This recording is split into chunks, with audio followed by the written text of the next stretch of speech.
जय श्री कृष्णा। आइए आज हम श्रीमद् भागवत गीता का पाठ शुरू करते हैं। प्रथम अध्याय।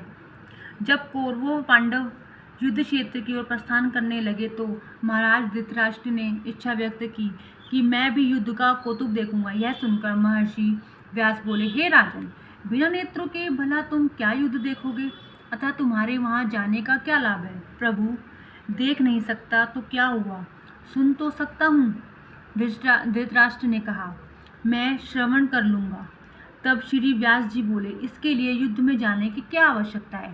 राजन, तेरा सारथी संजय तो तेरा शिष्य भी है। वह तुझे यहीं बैठे कुरुक्षेत्र के महाभारत की होने वाली लीला का श्रवण करा देगा।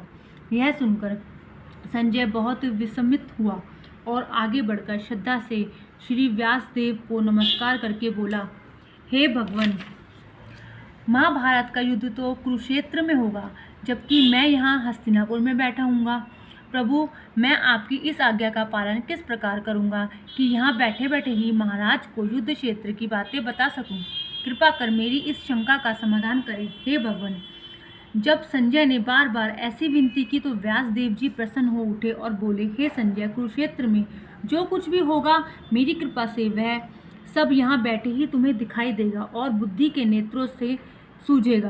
तब राजन को वहाँ सब हाल कह सुनाऊंगा। जैसे ही व्यास जी ने संजय को यह वर दिया, वैसे ही संजय की दृष्टि व बुद्धि दिव्य हो गई। उसके बाद महाभारत का हाल सुनो।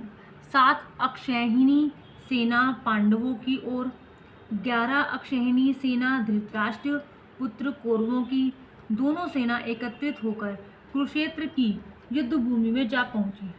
तब महाराज धृतराष्ट्र ने संजय से पूछा, हे संजय, धर्म क्षेत्र कुरुक्षेत्र में मेरे व पांडु पुत्रों की क्या स्थिति है? मुझे सब कुछ बताओ। महाराज, आपके पुत्र दुर्योधन ने पांडवों की सेना पर दृष्टिपात किया और गुरु द्रोणाचार्य के समीप जाकर बोले, हे आचार्य, आप पांडवों की विशाल सेना को देखिए, जिनकी व्यूह रचना आपके परम बुद्धिमान शिष्य द्रुपद पुत्र धृष्टद्युम्न ने की है। उसके सहित इस सेना ने बड़े बड़े योद्धा हैं। गुरुदेव, मैं आपको मुख्य मुख्य योद्धाओं के विषय में बताता हूँ।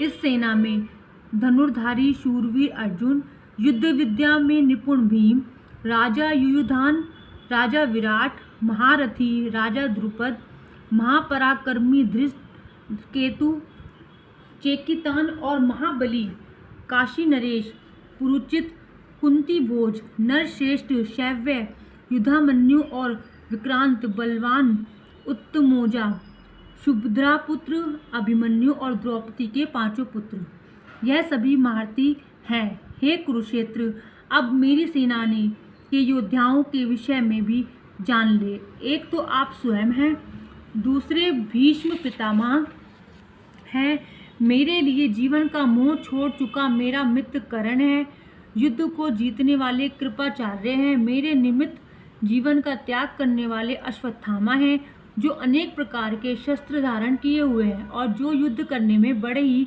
प्रवीण व चतुर हैं। उनके अतिरिक्त विकर्ण और सोमदत्त का पुत्र भूरिश्रवा है। हे गुरुदेव, इनके अतिरिक्त और भी महाबली योद्धा हैं जो मेरे लिए जीवन अर्पण करने को तैयार हैं। कुल मिलाकर हमारी सेना 11 अक्षयहिणी है और पांडवों की केवल 7 अक्षयहिणी सेना है। हमारी सेना के अधिकारी व रक्षक भीष्म पितामह है और पांडवों की सेना का रक्षक भीम है। तब दुर्योधन ने अपनी सेना को संबोधित कर रहा, आप सब लोग अपने मोर्चों पर डटे रहें और हर ओर से भीष्म पितामह की रक्षा करें।